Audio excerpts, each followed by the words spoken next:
Alors, je vais partager avec vous mon écran. Elle est là. Voilà. Alors, avant de commencer, donc, je vais essayer de voir cet article que j'avais partagé avec vous l'autre fois. D'accord? Je pense vous rappeler de ça. Alors, c'était donc un article relatif au système d'information logistique. Alors, on avait dit que normalement, relatif à cette chaîne logistique, on doit optimiser ou bien on doit rendre le système encore plus performant relatif au flux de données. D'accord? Nous avons parlé de flux informationnel, flux physique et flux financier. Donc, comme vous voyez ici, donc l'optimisation de la chaîne permettant notamment l'amélioration du taux de service magasin en magasin ainsi qu'une diminution des niveaux de stock apparaît comme un enjeu majeur pour les entreprises. Donc, vous voyez ici des logiciels informatiques spécialisés, dans notre cas c'est l'ERP, permettent d'optimiser les différentes étapes du processus logistique, qui est la prévision des ventes, la synchronisation des données entre les différents services de l'entreprise concourant à la fonction logistique. Et enfin, la gestion opérationnelle des flux. D'accord? Donc, toujours, on va parler d'un flux informationnel, c'est relatif aux données qui vont circuler entre les différents départements. D'accord? C'est-à-dire, on va commencer département achat, on va faire département magasinier, on va département de stock pour la réception. Donc, il y aura un échange de données, souvent de documents. Et il y a aussi le flux financier, donc relatif à la comptabilité. Donc, il y a des factures à valider, il y aura des paiements à faire, des réconciliations avec la banque, ainsi de suite. D'accord? Alors, et enfin, la gestion opérationnelle, on a dit ça. Alors, ces logiciels développés par des éditeurs spécialisés, alors les éditeurs pour nous, ce sont les éditeurs ERP, doivent évidemment être capables de dialoguer entre eux dans l'entreprise, mais aussi de plus en plus avec les systèmes d'information des partenaires commerciaux impliqués dans la chaîne. Alors, que veut dire ça? Alors, veut dire que si on est une entreprise, d'accord, si on est une entreprise, on ne va plus voir le fournisseur comme étant un fournisseur, mais comme étant un partenaire. Le fait qu'il est partenaire, il va être impliqué dans le système. Donc, il va devenir un acteur. D'accord? Donc, je ne vais plus le voir comme étant un fournisseur, mais je vais le voir comme partenaire de la même façon client. Alors, j'aurai besoin d'un système d'information, en l'occurrence d'un logiciel, d'une application de gestion, d'un ERP, qui va me permettre à ce que tous les contributeurs, que ce soit clients, d'accord, les partenaires clients ou bien fournisseurs, puissent accéder et puissent m'aider, j'arrive à dire ça, à mieux gérer les flux informationnels pour qu'on puisse bien sûr arriver à cette optimisation et arriver à la performance. Alors ça, c'est une vue générale. Et on a dit l'autre fois qu'on aimerait bien avoir un système où on va centraliser toutes les données. Et qui répond à ce besoin, c'est l'ERP. D'accord?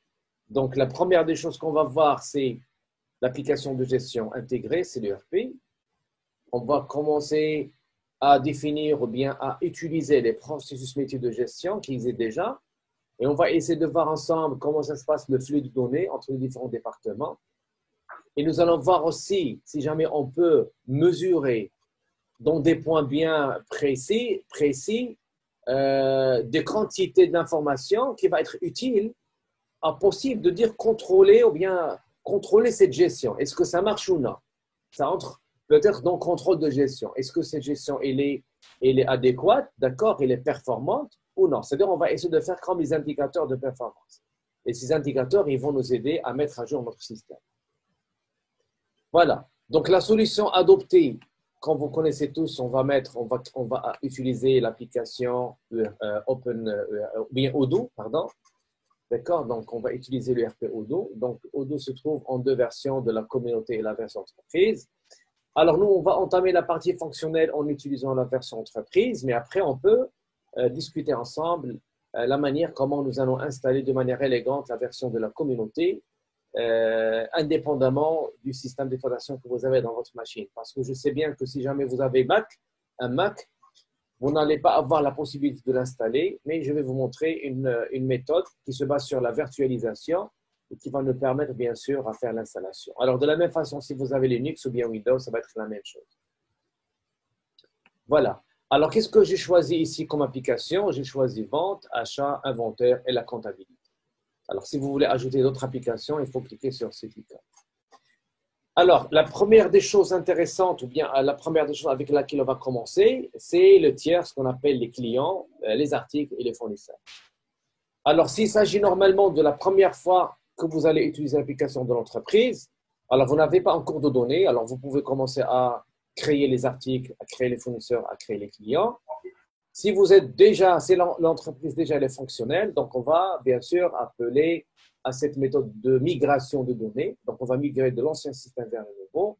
Et cette migration va se passer à travers Excel. Donc, si vous avez vos fichiers, vos clients sur Excel, ou bien vos articles sur Excel, ou bien vos fournisseurs, on peut les importer rapidement sans aucune, c'est-à-dire lenteur ou bien aucune difficulté. Alors, je vais aller petit à petit et bien sûr, à chaque fois, nous allons essayer de voir les points qui vont être utiles sur cette logistique, d'accord? Alors, ce que je vais faire, je vais acheter donc je vais faire un scénario, donc je vais faire l'achat des articles à partir de Casablanca, je vais les stocker ici à Tanger et je vais passer des ventes, d'accord? Et bien sûr, on va passer au paiement, donc je vais faire le paiement des factures. Et ces paiements, que ce soit, ça va être des paiements en espèces ou bien des paiements à travers des chèques, à travers la banque. Et on va essayer de voir comment peut-on aussi faire le lettrage ou bien ce qu'on appelle la réconciliation. D'accord, on va essayer de correspondre le paiement qu'on a dans le l'ERP avec le paiement qui est dans la banque, réellement. Alors, je vais commencer par la création des articles et je vais créer le fournisseur et après, on va créer le client. Et enfin, on va créer l'article. On va commencer par le paramétrage de l'article et on va aussi faire le paramétrage du fournisseur ainsi que du client. Donc là, le paramétrage, c'est la partie la plus délicate dans l'URL. Alors, si je vais aller à vente, alors vous allez remarquer ici, il y a commande à facturer article. Donc, il y a l'apparition de l'article dans l'application de vente. Je reviens en arrière. Je vais aller à achat. De la même façon, vous allez voir qu'il y a l'article. Je vais aller à inventaire, c'est gestion de stock. Vous allez voir qu'il y a l'article. Alors, vous pouvez bien sûr atteindre l'article à partir de n'importe quelle application. Bien sûr, il y a une différence. Alors, je vais vous dire la différence. Si je clique sur vente, vous allez peut-être ici cliquer sur article. Regardez, article. Et vous allez remarquer qu'il y a ici des articles qui peuvent être vendus. Donc, il y a un filtrage. C'est-à-dire que je suis un commercial. Si je vais accéder aux articles, je ne vais voir que les articles que je peux vendre. Mais si vous voulez voir tous les articles, vous allez supprimer ce filtre. D'accord? Vous allez le supprimer et vous allez voir tous vos articles là. Alors, je vais aller à achat. Je clique sur achat. Je clique sur article. Article. Alors là, ce que vous allez voir, les articles qu'on peut acheter. Donc, ce n'est pas qu'on peut vendre, mais on peut acheter. Donc, aussi, c'est un filtrage. Et bien sûr, tu peux les supprimer si jamais vous voulez voir tous les articles. Et enfin, si je vais aller à inventaire, et c'est là, normalement, où je m'adresse si jamais je vais créer un nouveau article. Je clique sur article, article. Alors, vous allez voir ici, il n'y a pas peut être vendu, il n'y a pas peut être acheté, mais il y a article. D'accord? C'est-à-dire tous les articles. Alors, je vais créer un article. Alors, je vais faire créer. Alors, vous voyez ici qu'il y a une liste d'articles. D'accord? Alors, vous voyez qu'il y a la liste. Alors, ici, c'est liste. Alors, ce qu'on appelle vue Kanban, d'accord? Donc, il y a des vues dans Odoo. Alors, un vue peut être une liste, vue Kanban, peut être vue calendar, peut être un graphe, d'accord? Peut être un tableau croisé dynamique relatif à Business Intelligence. Alors, je clique ici sur ce icône. Vous voyez ici la liste, c'est-à-dire il y a encore un petit peu de détails. Vous voyez qu'il y a l'article, le nom de l'article, la référence, le responsable, le prix, le coût, quantité en stock, quantité prévue. Et vous avez ici des points là, et ces points qui vont vous permettre d'ajouter encore d'autres lignes ou bien d'autres colonnes dans votre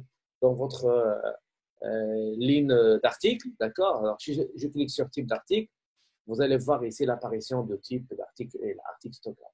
Sinon, donc, on va alléger un petit peu notre vue. On va dire voici donc l'information nécessaire pour vous.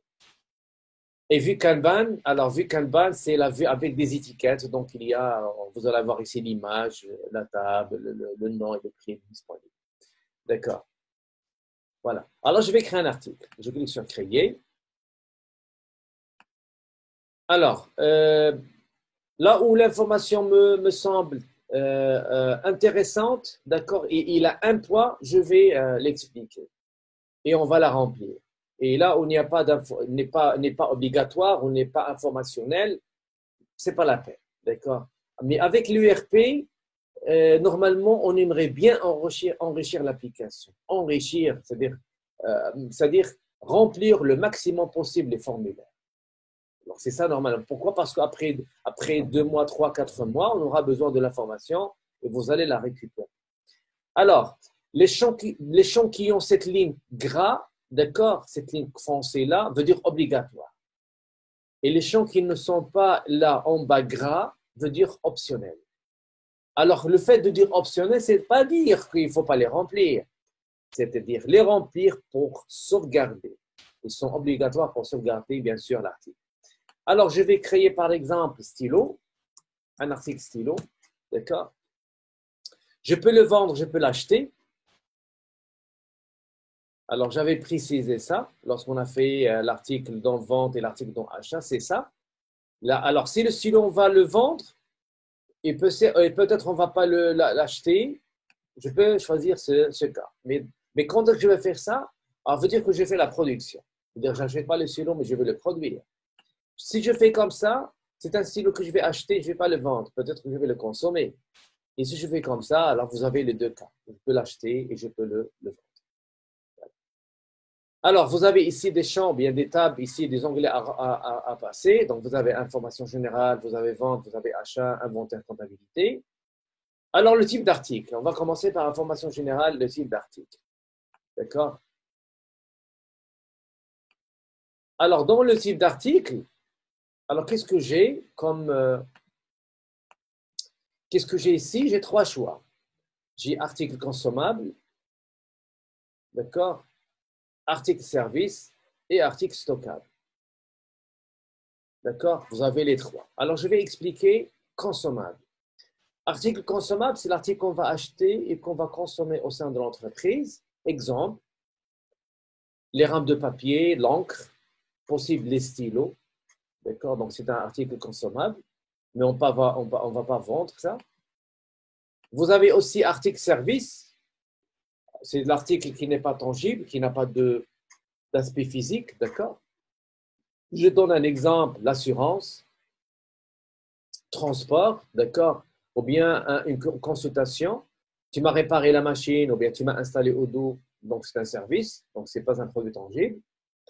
Et le troisième, c'est article stockable. C'est le cas qu'on va utiliser fortement.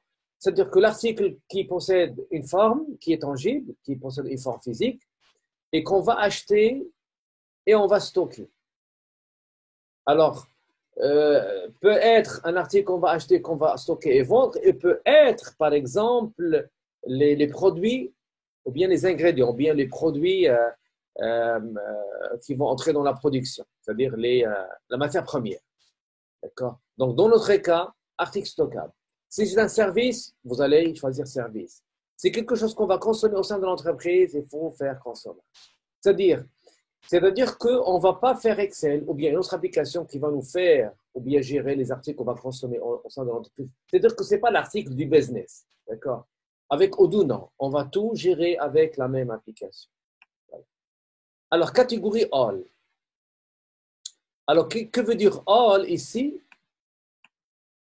Alors, c'est quoi All pour moi ici? All veut dire une catégorie. Donc, je peux catégoriser mes articles. Alors, c'est comme les familles et les sous-familles d'articles. Alors, stylo ici, alors vous avez ici la catégorie All et All Expenses et Sellable là. Alors, je peux créer une catégorie. Je vais l'appeler par exemple fourniture du bureau. Par exemple, je dis bien par exemple. Et je vais créer là. Je clique créer. Alors, une fois que je clique créer, je peux éditer. Donc, je peux cliquer là. Et bien sûr, ici, je peux définir la catégorie mère. Alors, c'est All. D'accord? Et vous avez ici logistique, forcer la stratégie d'enlèvement. Alors, vous connaissez first in, first out, ou bien last in, first out. On va voir ça après. D'accord? Alors, ici, vous avez la valorisation de l'inventaire. Vous allez vous baser sur méthode de coût pré-standard, ou bien first in, first out, ou bien un coût moyen. D'accord? Et ici, la valorisation de l'inventaire. Est-ce qu'on peut la faire manuellement, ou bien on peut la faire automatiquement, de manière automatique? De la même façon, vous avez ici les comptes de la comptabilité relative au compte de revenus, qui est la classe 7, 711, 711, et le compte de dépenses, qui est la classe 6. Alors, je vais vous laisser une question. Alors, après, donc je vais vous donner une question après, parce que ici, l'article, il appartient à cette famille, à cette catégorie. Ici, l'article appartient à cette catégorie. Si jamais on n'a pas défini ses comptes revenus et de dépenses pour l'article, est-ce qu'il va hériter ces classes à partir de la catégorie? Ça, c'est une question. Et bien sûr, vous pouvez faire un exercice où vous pouvez vérifier ça, sauvegarder. Alors ici, comme vous voyez, catégorie, c'est fourniture de bureau qui appartient à la catégorie mère qui est A. Ici, la référence interne, si vous avez une référence. Alors parfois, je fais le nom de l'article de l'entreprise. Vous avez ici un code barre, si vous allez utiliser les codes barres. Prix de vente, je vais mettre ici 2 dirhams 50. D'accord? La taxe, bien sûr, il faut choisir la taxe relative. On va faire par exemple 20%. Et comme vous voyez, ce sont les taxes relatives au Maroc. Et nous qu'est-ce qu'on a fait? On a seulement installé la comptabilité. Et qu'est-ce qu'il a fait Odoo? Il a installé le plan comptable marocain parce qu'il vous a vu que vous êtes au Maroc grâce à l'adresse IP. Alors, le coût, je vais mettre ici, par exemple, le coût, c'est 2 dirhams. Alors, ça va venir où nous allons, bien sûr, gérer les listes des prix fournisseurs et les listes des prix clients. Et comme ça, on peut surpasser de ces coûts-là. Alors, vente. Alors là, on a dit que côté flux informationnel, alors comment le flux va passer entre monsieur achat et monsieur comptable? Alors, on va parler de la politique de facturation ou bien contrôle de facturation. D'accord? Alors, c'est-à-dire quand est-ce que le système il va vous générer la facture de monsieur client, côté vente, ou bien quand est-ce qu'il va la générer, si on veut qu'il la génère de manière automatiquement, ou bien qu'il vous laisse à générer. Alors ici, vous voyez qu'on contrôle le flux. Alors, on est en train, donc il y aura un échange de données entre le département achat et le département finance et le comptable, et on doit savoir comment va se passer. D'accord? Alors ici, il te dit, la facturation va être basée sur les quantités livrées, c'est-à-dire que le flux va être monté à partir du stock vers le monsieur finance. D'accord? Veut dire ce qui va être reçu va être facturé. Ou bien que le flux va venir à partir de monsieur achat. C'est-à-dire ce qu'on a commandé va être facturé. D'accord? Alors, facture basée sur réception ou bien facture basée sur commande. Alors, vous voyez maintenant, on est en train de contrôler le flux informationnel. D'accord? Alors, il y en a ceux qui vont faire le premier choix et il y en a ceux qui vont faire le deuxième choix. Alors, il n'y a pas d'erreur si je vais choisir l'un par rapport à l'un alors que l'autre, mais normalement, ça dépend de règles de gestion relatives à l'entreprise et bien sûr relatives à à comment vous allez optimiser. Si jamais votre commande ou bien ou bien le stock ou bien le magasin et les lourds relatifs à la génération de ce flux, alors vous allez choisir l'autre cas. Et si jamais vous avez un autre choix, alors il faut me le dire et on peut l'ajouter ici. Vous allez me dire, on va créer la facture, mais pas à partir de bon de commande validé, non pas à partir d'un bon de réception validé, mais à partir de notre source. Alors on peut mettre ça. Mais pour le faire, il faut avoir des connaissances, il faut avoir de l'expérience, il faut avoir le terrain. D'accord? Voilà. Alors je vais aller à achat. Alors, vous avez ici fournisseur. Alors ici, Odoo me dit il faut affecter un fournisseur à votre article. Alors pourquoi? Normalement, je dois l'affecter si jamais vous voulez automatiser les commandes d'achat. C'est-à-dire qu'il y aura un besoin dans l'entreprise qui va venir soit du client ou bien soit de la production. Ce besoin va être créé et il va être redirigé vers monsieur achat. s'il va être redirigé vers M. Achat, donc il nous faut de l'information. Alors, il nous faut un document. C'est quoi ce document qu'on va générer? Il nous faut un document qui est le bon de commande. Mais un bon de commande, normalement, qui est à l'état bruyant. Mais pour créer le bon de commande, il nous faut bien sûr des données. Et parmi ces données, il nous faut le fournisseur dont on va faire l'achat. Alors, on peut le déterminer. Et vous allez remarquer que Odoo, il va le déterminer automatiquement une fois que vous allez passer l'achat. Sinon, alors on aura une exception. Si Odoo va définir le besoin, ne va pas trouver le fournisseur, on aura une exception. C'est-à-dire, il y aura une erreur. Et cette erreur, elle va être déclenchée, d'accord? Et il va être envoyé au responsable pour dire que je voulais créer un achat, un bon de commande à l'état bruyant, un devis, un bon de commande, mais je me suis trouvé coincé. Pourquoi? Parce qu'il n'y a pas d'informations suffisantes et c'est-à-dire il n'y a pas de fournisseur. Alors, taxe fournisseur, ce n'est pas exonéré, mais c'est 20%. Et je vais vous montrer par la suite comment peut-on automatiser les taxes. C'est-à-dire, une fois, on va créer un article, automatiquement, côté vente, c'est 20%, côté achat, c'est 20%, on peut faire ça. Alors là aussi, côté facturation, d'accord? Alors, je m'excuse, alors j'avais parlé de vente, ici, c'était côté vente, c'était côté BL. C'est-à-dire, quantité livrée, on crée la facture. Et là, quantité commandée relative au client. D'accord? Une fois on valide la commande client, on génère la facture pour le client. Ici, une fois on livre la marchandise au client, on génère. Donc, j'ai fait une petite erreur. Alors, ce que j'avais dit il y a un moment, c'était relatif à l'achat. C'est-à-dire, la facture fournisseur va être créée, générée. Une fois on va valider les quantités reçues, ou bien une fois on va valider la commande d'achat. Et bien sûr, on sait bien que la facture, c'est le fournisseur qui va la créer, qui va me l'envoyer. Mais là, on peut anticiper. C'est-à-dire, je peux dire à Odoo, avant que je reçoive la facture, laissez-moi la créer. Donc, je vais faire comme ça. C'est-à-dire, je n'ai pas encore reçu. D'accord? Ou bien qu'il peut me la générer automatiquement. Mais si je clique, je sélectionne sur les quantités reçues, Odoo ne peut pas me laisser à générer la facture, ou bien qu'il peut générer la facture que des quantités qu'on a reçues. D'accord? Alors, vous voyez côté vente et côté achat, avec le finance, avec le département finance.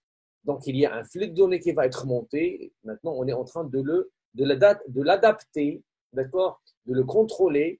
Et possible, pourquoi ne pas dire de l'optimiser? D'accord, on peut dire ça. Côté inventaire. Alors, côté inventaire, et j'aimerais bien vous dire que la version 14, elle est différente de la version 13. Donc, il y a le commun, mais il y a des choses qui ont été ajoutées, d'accord? Alors ici, on va parler des opérations de routing, alors les approvisionnements, on peut dire ça. Alors, veut dire quoi? Veut dire que si jamais il y aura un besoin au sein de l'entreprise, comment nous allons nous approvisionner? Alors là, il faut décider. Alors, comment vous allez vous approvisionner? Alors, il n'y a pas que l'achat, il y a aussi la production. Il y a aussi transfert interne. Donc, il s'agit normalement des flux tirés et poussés. Donc, j'aimerais bien dire à Odoo, ou bien c'est lui qui peut me dire, parce que déjà les processus métiers sont déjà là, intégrés. Nous allons les voir. Ici, ça marche pour nous, on va les utiliser. Sinon, vous allez bien sûr créer d'autres. Alors ici, il n'y a que achat. Pourquoi? Parce qu'on a installé que achat. D'accord? Alors, je disais que là, on va définir les méthodes d'approvisionnement. Donc, il y a achat, d'accord, parce qu'on a installé achat. Et si jamais nous allons installer la production, aussi, on va voir la production là. D'accord, donc ce sont les méthodes d'approvisionnement. Alors, si je clique sur View Diagramme, alors qu'est-ce qu'on voit? On voit une la map, d'accord, qui me montre comment va se passer l'approvisionnement, que ce soit les actions qui est la réception, d'accord, et la réception. Et si jamais je vais faire la livraison aussi, voici la livraison, c'est une autre action. Et il va me dire que cette action, il va prendre en considération un chemin. Donc, il y aura un flux, d'accord, un flux physique à partir de location de mon partenaire qui est le vendeur, qui est le vendeur, qui est le partenaire, qui est le fournisseur. d'accord, qui va arriver vers mon stock, et de mon stock, il va aller chez le client, qui est aussi un partenaire. D'accord? Donc ici, que veut dire partner location? Veut dire l'emplacement du fournisseur chez moi se trouve où? Donc il y aura un emplacement physique. Ça, c'est l'emplacement stock où je vais sauvegarder mes articles. Et là, c'est l'emplacement client chez moi. Donc, que veut dire ça? Ça veut dire qu'il y aura des emplacements dans mon entrepôt du fournisseur et un emplacement de mon stock réel physique et un emplacement de monsieur client. Et bien sûr, il y aura un échange physique, d'accord, entre les deux les emplacements. Alors, il y aura une réception. Que veut dire la réception? Veut dire il y aura un article qui va sortir de monsieur partenaire, de location partenaire qui est fournisseur, et il va entrer dans le stock. Donc, je vais cliquer sur réception, regardez réception, modifier. Alors, le nom de cette action, c'est quoi? Il s'appelle WH, c'est Warehouse, Stock Buy, c'est-à-dire je vais faire l'achat. L'action, c'est acheter. Type d'opération, c'est la réception. Et l'emplacement de destination, c'est le stock. Alors, on est en train, bien sûr, maintenant, de définir la manière, comment va se déplacer un article lorsqu'on va l'acheter. D'accord? Donc, il va passer de la réception, il va passer de monsieur vendeur, d'accord? Et il va aller au déplacement destinataire qui est le stock. Alors, action acheter, il y a acheté, il y a tiré et poussé, il y a poussé vers, il y a tiré depuis. Et si jamais on va faire la production, vous allez voir production. Donc, il y a pas mal d'actions. Les types d'opérations, vous avez que la réception pour le moment. Et les emplacements, il n'y a pas que le stock. Donc, on peut définir aussi un autre emplacement. C'est à votre choix. Voilà. Et la méthode ici d'approvisionnement, c'est l'achat. D'accord? Donc, l'achat. Et l'achat se fait comment? Alors, je vais acheter à partir du fournisseur et je vais stocker. D'accord? Alors, on peut faire l'achat en un seul step, c'est-à-dire une seule démarche. Je vais acheter et je vais stocker. Mais je peux le faire en deux étapes. Je vais acheter, donc je vais faire la réception. Je le stocke dans une place pour le contrôle, ça c'est un. Et de cet emplacement de contrôle vers le stock, ça c'est deux, c'est-à-dire in two steps. Donc, cette méthode de flux physique, on peut bien sûr la définir dans Odoo. Donc, ici, donc, il y aura une flexibilité, comment on va faire. Et quand vous voyez, donc, on est en train de paramétrer le flux informationnel, c'est relatif au document, qui va contenir les articles, et on est aussi en train de paramétrer le flux physique, comment on va passer la marchandise d'un point vers un autre. Voilà. Alors, je vais rien faire, donc je vais revenir à analyser des routes. Alors, ici, vous avez la livraison, de la même façon. Alors, bon de livraison, modifié. Alors, ici, du stock vers le client. L'action, c'est tirer depuis. Vous allez tirer de votre stock vers le client. Le type d'opération, c'est le BL, c'est bon de livraison, et c'est pas un bon de réception, c'est bon de livraison. L'emplacement d'origine, c'est votre stock. Et l'emplacement de destination, c'est your customer, votre client. Et la méthode, c'est prendre du stock.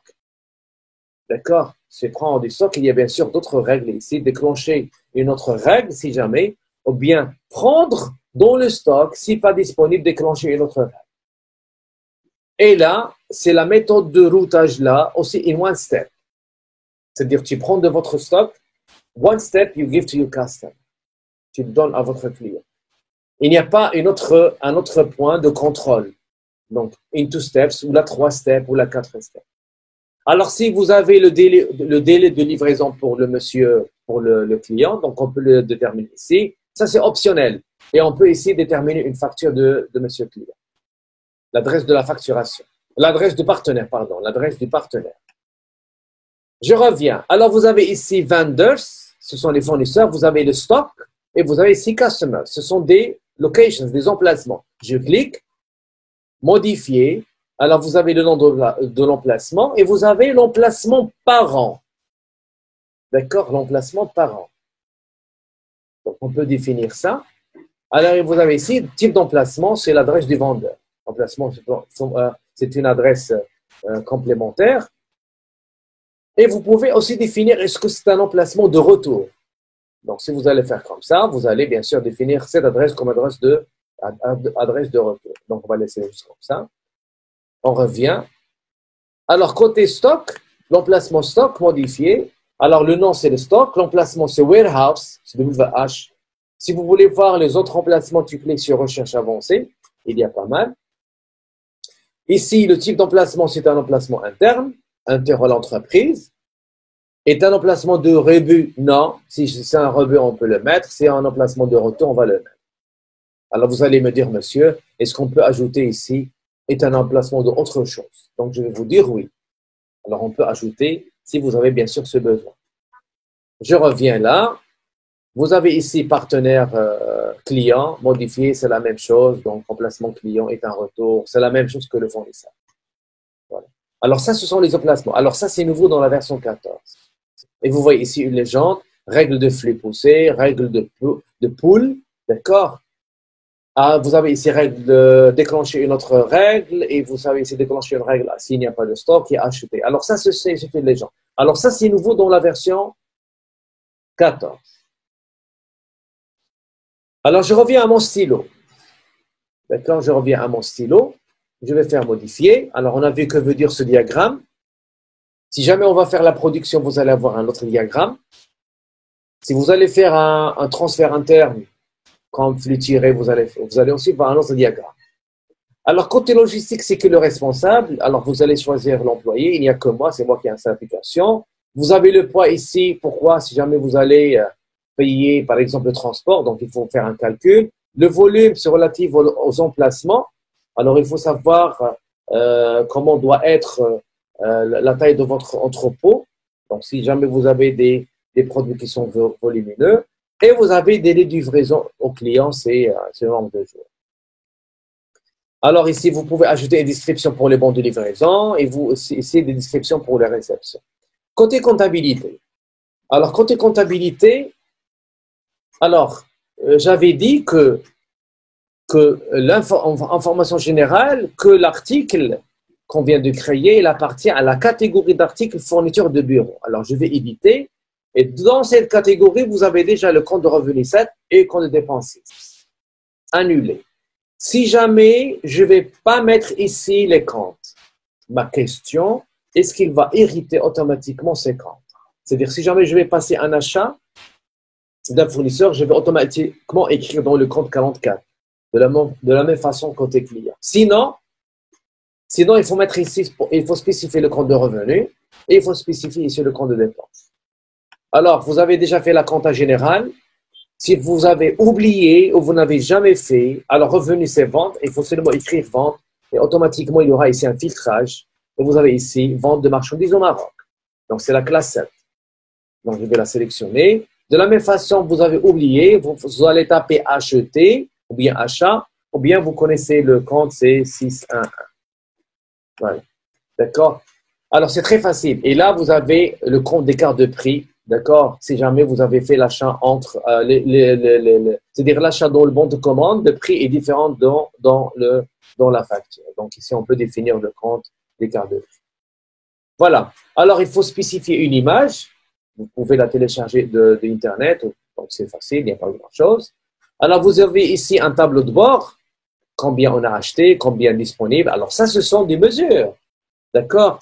Alors, veut dire que ça, c'est-à-dire, c'est un petit tableau de bord, ce sont des indicateurs.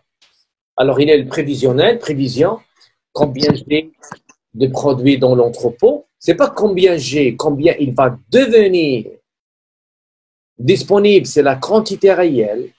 Prévisionnel, c'est la quantité qui va devenir dans le futur, ce sont des prévisions. Vous avez ici le mouvement de produits dans le stock, combien j'ai vendu, et vous avez ici ce qu'on appelle règle de réassort ou bien règle de réapprovisionnement. Pourquoi ça? Alors ça, ce sont des résultats. On ne va pas écrire ici quelque chose, on ne va pas modifier, mais là, on peut modifier. Alors, quelle est la règle de réapprovisionnement? Alors, je peux donner une question. Alors, le stylo, quand est-ce que nous allons nous approvisionner? Dans notre cas, quand est-ce que nous allons les acheter? Alors, on avait parlé, donc il faut optimiser, donc Donc, on aura besoin d'une performance et il faut fidéliser les clients. Que veut dire ça? Ça veut dire vous avez un délai de livraison d'une journée, 2 jours. Il ne faut pas dépasser les 2 jours. C'est-à-dire, il ne faut pas dépasser 2 jours. Donc, je dois respecter les temps qui ont été faits pour chaque tâche. D'accord? C'est-à-dire que le produit doit être toujours présent. Il ne faut pas avoir rupture de stock. Donc, il faut faire des prévisions. Il faut savoir décrire ou bien estimer le produit qu'il faut avoir à chaque moment. Pour faire ces prévisions, c'est pas facile. Alors, c'est ça qui va nous rendre notre système élégant et performant parce qu'on va fidéliser, bien sûr, les clients. Pourquoi on est en train de faire cette logistique? C'est fidéliser, bien sûr, c'est rendre performant et bien sûr, c'est fidéliser parce qu'il y aura, bien sûr, il y a le gain en fin de compte. Alors, si jamais on veut à ce que Odoo nous gère le stock, de nous faire des prévisions et de nous dire qu'est-ce qu'il faut acheter, alors il faut que Odoo sache à partir de quel seuil il va lancer une commande d'achat. Alors il faut définir une règle de réapprovisionnement, donc il faut définir un seuil. Alors si on ne va pas définir le seuil, Odoo ne va pas vous gérer le stock de l'article style. C'est vous qui va le gérer de manière manuelle. Sinon, on va définir un seuil, par exemple 5. Je dis à Odoo, si jamais on arrive à 5, vous allez déclencher un achat de manière automatique. Mais un achat à l'état bruyant. Donc, il y aura un flux de données qui va être généré automatiquement de mon système. D'accord? Mais à partir de quoi? À partir d'un besoin qui a été généré. Donc, ce besoin qui a été généré, donc il y avait des mesures, on a compté, donc le système va compter et va générer un besoin qui va être rassemblé, d'accord, ou bien groupé par fournisseur, et qui va être redirigé vers le département d'achat, mais sous forme d'un document. Alors, qu'est-ce qu'on est en train de faire ici? Bien sûr, on est en train, bien sûr, d'anticiper, bien sûr, la valeur qu'on doit avoir dans notre stock. D'accord? Alors, on va cliquer sur règle de réapprovisionnement. Donc, je vais créer. Donc, comme vous voyez, c'est une liste, donc je peux créer pas mal. Alors, je vais dire que la quantité minimale est 5 et la quantité max, c'est 20. Donc, je vais vous expliquer que veut dire 20. Et la quantité de multiplicité, je vais la laisser comme 1. Que veut dire 5? Si j'atteins 5 ou bien inférieur, dites-moi qu'il y a un besoin. Odoo va me dire, OK, je vais vous envoyer un SMS ou bien un email ou bien je vais vous parler. D'accord. La quantité max, là, si jamais Odoo va m'avertir sous forme d'un SMS, d'accord? Alors, il me reste à moi, à ce que je crée le bon d'achat. Alors, je vais dire à Odoo, est-ce que vous avez la capacité, la capabilité et la possibilité de générer vous-même la commande d'achat à l'état bruyant? Donc, Odoo va me dire oui. Si j'atteins 5 ou bien inférieur, je vais lancer un achat. Mais combien je vais acheter? Alors, je vais lui dire 20. Que veut dire 20? Acheter à ce que le stock soit égal à 20. C'est-à-dire, s'il reste 5, commandez 15. S'il reste 4, commandez 16, ainsi de suite. Et la quantité de multiplicité ici, on va commander par le pas de 1. Que veut dire 1? Si jamais ce n'était pas un stylo, c'était du lait, et vous allez me dire, j'ai besoin de commander 1,5 litre, et s'il y avait 1, on ne commande pas par 1,5 litre, on commande 1 litre, 2 litres, ou bien 3 litres. Donc, c'est seulement le pas. Je vais sauvegarder. Et comme vous voyez, ici, c'est une liste.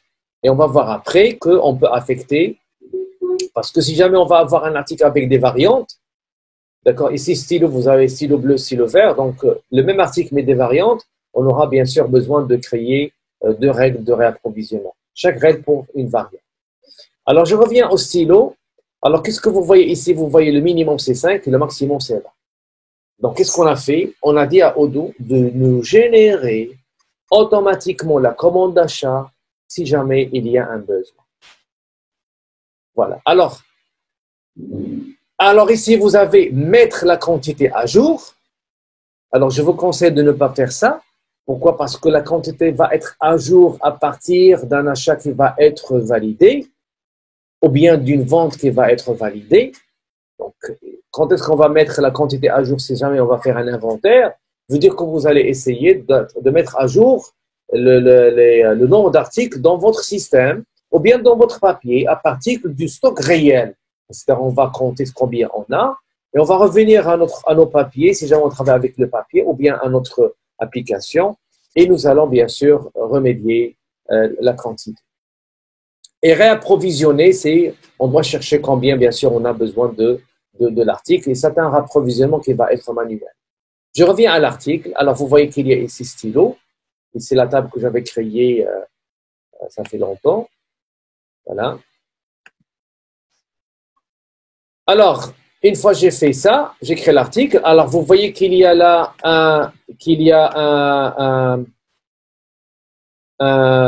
une barre de recherche. Et vous avez ici un filtre. Donc, je peux cliquer sur le filtre. Alors, je vais filtrer par les articles. Je vais vous demander de me montrer que ce que je peux vendre. D'accord? Alors, que veut dire ça? Alors, je vais aller à la table. Je vais seulement modifier pour voir ça. Je vais décrocher vendu. Seulement pour voir que le filtre est fonctionnel. Alors, je vais lui dire ici, affichez-moi le tout, c'est tout. Filtre, montrez-moi ce que je peux vendre. Alors, la table a été enlevée. Ce que je peux acheter, les deux, j'enlève. Les articles qui sont disponibles, il y a le stylo, on vient de le créer. Combien on a en stock? On a 0, on n'a pas encore acheté. Les quantités prévues négatives. Alors là, vous avez fait un achat, d'accord? Vous avez fait une vente. Vous avez validé. La facture peut être créée si vous avez une facture basée sur vente. Et vous n'avez pas de quantité dans l'entreprise. Alors, c'est faisable. Donc, ça peut y arriver. Et il y a aussi des avertissements. D'accord? On peut voir les avertissements si on a archivé. Si jamais vous n'allez jamais utiliser le stylo, c'est obsolète, c'est terminé. On ne va plus commercialiser le stylo. On peut l'archiver parce qu'on n'aura pas la possibilité de le supprimer parce il entre déjà dans des factures et dans des bons de commande et d'achat. Voilà. Alors, j'ai créé l'article. Alors maintenant, ce que je vais créer un fournisseur. Le fournisseur se trouve dans achat. Je clique sur achat. Voilà. Alors, je vais aller à commande. Je clique sur fournisseur. Alors, j'ai déjà un fournisseur qui s'appelle Casablanca. Je vais créer un autre. Alors, ça, c'est vue Kanban. Si vous voulez vue lisse, on clique ici. Très facile. Créer. Alors, je vais créer un fournisseur qui s'appelle Rabat. Voilà. Et qu'est-ce que Odoo fait? Regardez là. Automatiquement, il va se connecter dans une base, je ne sais pas où. Et bien sûr, là, on peut, bien sûr, regarder est-ce que le fournisseur existe. Alors, je vais, par exemple, choisir Rabat Joyeuse comme ça. Alors, automatiquement, il va affecter l'icône, il va remplir de l'information. Une fois c'est fait, alors il faut bien sûr remplir le tout. Ajouter un contact, je clique sur Ajouter contact, je vais mettre ici Ahmed. Si jamais vous voulez parler avec Rabat, alors il faut parler avec Monsieur Ahmed. Et si je clique là, donc il possède une adresse, un email, un téléphone, c'est très facile, pas grand-chose. Vente et achat. Alors, vente et achat, ici, c'est l'achat.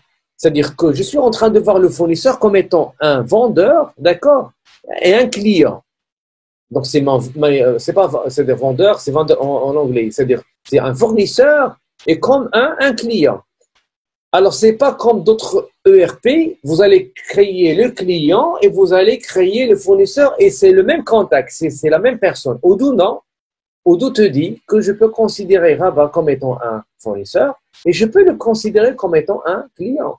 Côté client, c'est qui le vendeur? C'est Ali, c'est moi qui va vendre à cette entreprise. Conditions de paiement, vous avez ici les différentes conditions. Si vous voulez encore modifier, ajouter d'autres, on doit aller à l'application comptabilité. Information, position fiscale, c'est la fiscalité relative aux régions. Alors, je peux créer, par exemple, zone industrielle exonérée de TVA et je peux affecter ce fournisseur à cette zone. Et automatiquement, il ne va pas payer les taxes. Alors, si on va considérer comme étant un fournisseur, alors elle est là. Donc, ici, conditions de paiement, la même chose que vente. Alors, ici, ça, c'est nouveau côté Odoo 14. Donc, je vais essayer de lancer une notification à monsieur fournisseur, c'est reminder, d'accord? Une journée avant de recevoir la marchandise. D'accord? Alors, c'est le nombre de jours. Alors, number of days to send reminder email before the promised receipt date. Alors, je vais essayer d'alerter par email mon fournisseur une journée avant la réception pour lui dire il faut m'envoyer. D'accord? Donc, c'est une alerte. Donc, tu peux notifier votre fournisseur parce que le fournisseur, j'aurai son email. Alors, je peux laisser sur mon email parce qu'on va voir qu'il y aura aussi de flux. Parce qu'on avait dit dans l'introduction, lorsque je vous ai dit que le partenaire aussi, il fait partie de notre système. Alors, le monsieur fournisseur, il va recevoir de l'information. Il va recevoir un devis parce qu'il va le remplir. Il va recevoir une commande. Il va recevoir, par exemple, il va m'envoyer une facture. Donc, il y aura aussi échange de l'information. Voilà. Alors, ça, c'est mon email parce qu'on va voir ça après. Donc, je laisse mon email pour ce fournisseur.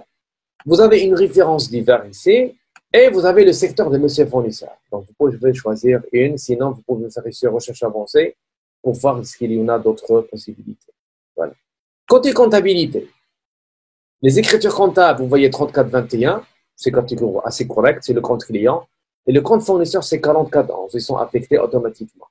Ici, tu peux ajouter une ligne de banque pour votre fournisseur. Le banque, c'est, tu peux faire ici BNCE. Et le numéro de compte, c'est quelque chose, le RIB, par exemple. Voilà. Alors, note interne, si vous avez une note, sinon, ce n'est pas la peine. Alors, ce qu'il y a dans Odoo, presque toutes les versions, il y a ce qu'on appelle un chatter. Donc ici, vous allez avoir ici, aujourd'hui, vous allez voir toutes les actions qui ont été faites. Et bien sûr, you can follow. Donc, il a la possibilité de suivre quelqu'un, d'accord, suivre le directeur, suivre monsieur achat, suivre monsieur magasinier, pour voir toutes les activités qu'il est en train de valider. Voilà, alors j'ai créé l'article, j'ai créé le fournisseur. Sauvegarder, j'ai créé le fournisseur. Alors, qu'est-ce que je vais faire maintenant? Maintenant, ce que je vais faire, c'est que je vais essayer d'acheter. D'accord? Je vais acheter les stylos. Alors, je vais appeler monsieur fournisseur, qui est à Rabat, pour lui dire, donnez-moi tes prix. C'est-à-dire qu'il va m'envoyer un devis. D'accord? Mais qu'est-ce qu'il va me dire, lui? Il va me dire, OK, mais donnez-moi la liste des articles dont vous voulez savoir les prix. Ça veut dire que je dois lui envoyer une liste. Voilà. Alors, le fait de dire que je vais lui envoyer une liste, alors veut dire que je vais saisir ça dans Odoo, ou bien dans Excel, ou bien, je vais lui envoyer ça. Alors, c'est plus Excel, mais avec l'application. Alors, je vais aller à achat. Je vais aller à commande et demande de prix. Donc, il y a demande de prix, il y a demande de commande, il y a fournisseur. Je clique sur demande de prix. Alors, elle est là, c'est par défaut. Et je clique sur créer. Je vais mettre ici le fournisseur, c'est Rabat. Alors ici, order deadline. Alors ça, c'est un devis. Alors ici, Odoo me dit, donnez-moi la date pour convertir, la date limite pour convertir ce devis en bon de commande. D'accord? Alors vous allez dire, je vais lui dire, c'est après-demain. C'est-à-dire la date limite, c'est après-demain. Ici, la date de réception de la marchandise. Quand vous allez recevoir la marchandise, je vais lui dire par exemple, alors il faut seulement le 11-11, le 8-11, non, on va choisir une autre date. Je vais lui dire ici par exemple le 16, c'est-à-dire une semaine. C'est-à-dire la date limite de conversion de devis en commande, c'est le 11. Contexte, j'aimerais bien recevoir la marchandise, c'est le 16. Et je dois alerter monsieur fournisseur une journée avant la date de réception. Ça, c'est très important. Et je peux vous montrer toutes les deliveries qui sont non on time. D'accord? Donc, on peut voir ça. Voilà. Alors, maintenant, je vais définir les articles, ajouter un article. Alors, je vais choisir stylo. La description, la quantité, on va acheter, j'aimerais bien 10. Et les prix, je vais garder 0. Parce que normalement, lorsqu'on va déterminer les listes des prix, et ça va être 0. Alors, que veut dire ça? Ça veut dire que je vais saisir, je vais ajouter table. Alors, ça, j'ai fait la semaine passée ça. Alors, je vais dire que je vais 5 tables et le prix, c'est le fournisseur qui va le définir. D'accord? Je vais sauvegarder. Alors, c'est quoi ça? Normalement, c'est un devis. C'est une demande de prix, comme vous voyez ici. Alors, on appelle ça, ce sont les statuts ou bien l'état de votre document, demande de prix envoyée par mail et une commande fournisseur veut dire une commande. Alors, je vais sauvegarder et je vais venir à mon devis, à la liste des devis.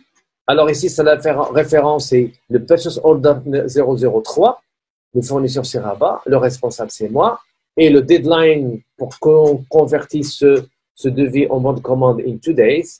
Ici, on peut affecter une activité à ce devis, je vais vous le montrer. Le document d'origine, le document qui a généré cette ligne qui est devis, n'existe pas. Mais si jamais on va faire la production, d'accord, on va voir que il y a un approvisionnement qui vient de production. On va voir ici le numéro de document. Le total est 0 et c'est demande de prix. Alors, c'est quoi l'activité? Alors, je peux cliquer sur l'activité sur cette icône, planifier une activité. Alors, je vais dire type d'activité à faire. Je veux envoyer un email, appeler, un rendez-vous à faire, télécharger un document. Je vais dire par exemple appeler. La date d'échéance, la date limite, c'est le 11, assigné à quelqu'un dans l'entreprise. Donc, je peux assigner un employé. La proposition ici d'examen, quelque chose. Donc, je vais dire limitation de voie d'email. Alors, j'écris seulement. Alors, je choisis seulement. Et je peux écrire quelque chose ici. Et planifier. Je clique sur planifier. Alors, une fois c'est fait, vous voyez ici l'activité. C'est-à-dire que je suis le responsable, j'ai fait ça, cette ligne, mais je donne à quelqu'un d'entreprise de suivre et c'est lui qui va faire l'activité. Voilà. Alors, ce qu'on voit là, c'est un petit tableau de bord. D'accord? Ça, c'est nouveau dans la version 14. Dans la version 13, il n'y avait pas ça. Ça, c'est toutes les commandes, ou bien toutes les devis qui ont été réalisés dans l'entreprise. Order request for quotations. Vous avez tout ça, il y a un. En attente, il y a 0. En retard, il y a 0. Donc, ce qui se passe au niveau de l'entreprise. Et my LFQs ici, mes bons de commande à l'état brouillon, ce qu'on appelle les demandes de prix, il y a un, c'est moi qui a fait ça. Parce que s'il y a deux personnes ou bien deux employés qui travaillent, donc chacun peut voir ce qu'il a fait et ici, on peut voir l'ensemble. Voilà. Ici, c'est average. Ça, c'est la moyenne en dirhams, en valeur des ordres d'achat. Vous voyez, 1350, c'est la moyenne entre 1800 et 900 et 0. Lead time, ça, c'est le retard qu'il y a 16 heures au jour. Il n'y a pas encore de retard. Ça, les dernières achats qu'on a réalisés pendant les 7 derniers jours. Et là, les commandes d'achat à l'état brouillon, c'est-à-dire demandes de prix qui ont été faites les derniers 5 jours. Alors ça, ce sont des mesures. D'accord? Mais on peut ajouter d'autres. Alors, on peut dire je ne vais pas dire que ce sont comment on dirait les KPI, les indicateurs de performance, mais ça mesure quelque chose. Donc, il y a des mesures. On peut en tirer de la valeur et on peut bien sûr les utiliser si jamais il y aura des décisions à prendre. Alors, je reviens bien sûr à mon devis. Elle est là. Alors, ce devis-là, qu'on n'a pas encore reçu les prix, je vais l'envoyer à monsieur fournisseur, à Rabat. Et à Rabat, j'ai déjà mis mon email. Je clique sur envoyer par mail.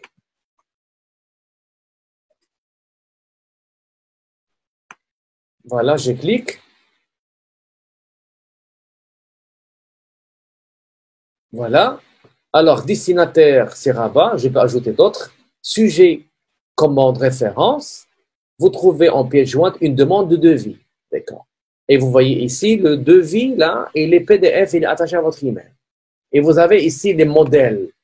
Alors, je peux vous montrer après comment peut-on créer les modèles. Donc, il y a un modèle de devis, il y a un modèle de bon de commande, modèle de facture, ainsi de suite. Et je clique sur envoyer. D'accord? Je vais cliquer sur envoyer.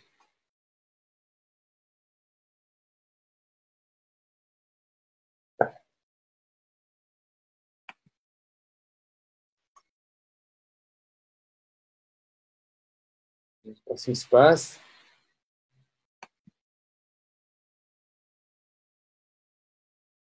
Alors, je vais refaire. Je vais actualiser seulement.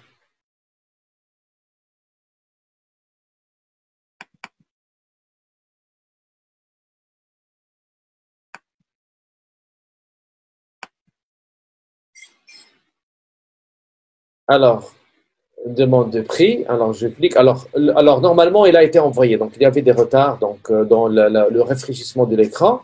Donc, la demande ou bien la commande a été, ou bien la demande de prix a été envoyée. Il y avait un problème de connexion. Voilà. Alors, je vais vérifier ma boîte email. D'accord? Je vais vérifier ma boîte email.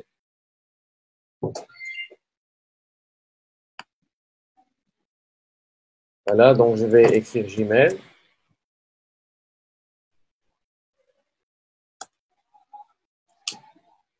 Voilà. Alors, ce que je vais voir un mail que j'ai reçu, parce que je joue maintenant le rôle de monsieur fournisseur. Alors, vous voyez ici un mail que j'ai reçu à partir de Edu Tali, commande référence. Alors, maintenant, je suis en train de jouer le rôle de monsieur fournisseur. Je clique sur l'email et qu'est-ce que je vois? Vue de demande de prix. Alors, il y a ici vue de demande de prix. Je clique. Alors, qui clique? C'est le fournisseur. Alors, le fournisseur va être redirigé directement chez moi vers Odoo de l'entreprise. Il va faire modifier. Alors, quand vous voyez, il n'y a pas de menu là. Il n'y a rien. Et on peut aussi enlever ça. Donc, il va venir ici. Il va dire que le stylo, il est à 2,30. Et la table, il est à 200 dirhams. Il va sauvegarder. C'est bon? Et il a sauvegardé. Donc, ça, c'est le fournisseur qui a réalisé ça. Alors, je vais revenir à notre application. Voilà.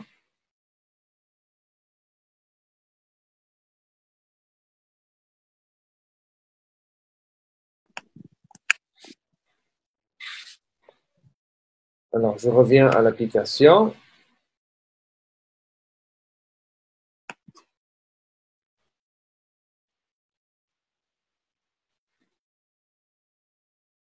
Très bien. Alors, vous allez remarquer, regardez, les prix ont été changés et ont été mis à jour à partir de monsieur le fournisseur. Alors, vous voyez avec Odoo cette fluidité de passage de l'information de chez moi vers l'entreprise. L'entreprise, qu'est-ce qu'il fait? Il clique sur le mail, il a un bouton, il accède à mon application, il saisit les prix et ça marche. Donc, c'est pas la peine qu'il m'envoie un autre fichier par Excel ou bien qu'il m'envoie un fax, ainsi de suite. Donc, c'est très facile. Alors ici, on a côté temps, il y a un très, très grand gain côté temps. D'accord? Rapidement, on a le… Alors, normalement, le fournisseur n'a pas de Odoo installé.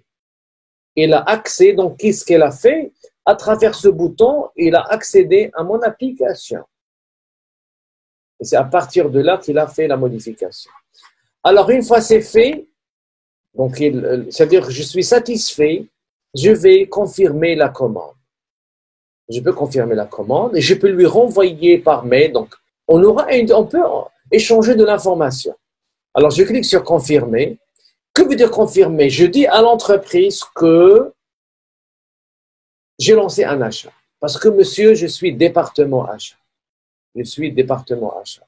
Alors ici, je peux rendre ce bon de commande avec cette étoile urgent. Alors ça, c'est nouveau dans la version 14. Alors le fait de étoile veut dire c'est l'urgence. Et si tu cliques, tu peux l'enlever. Alors ça, c'est nouveau, Alors, le fournisseur, je peux lui envoyer la commande pour lui dire OK pour les prix.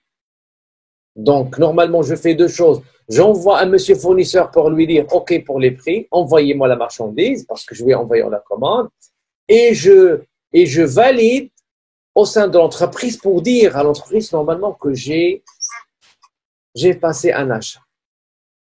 Et comme j'ai dit l'autre fois, que le processus achat, il y a la liaison entre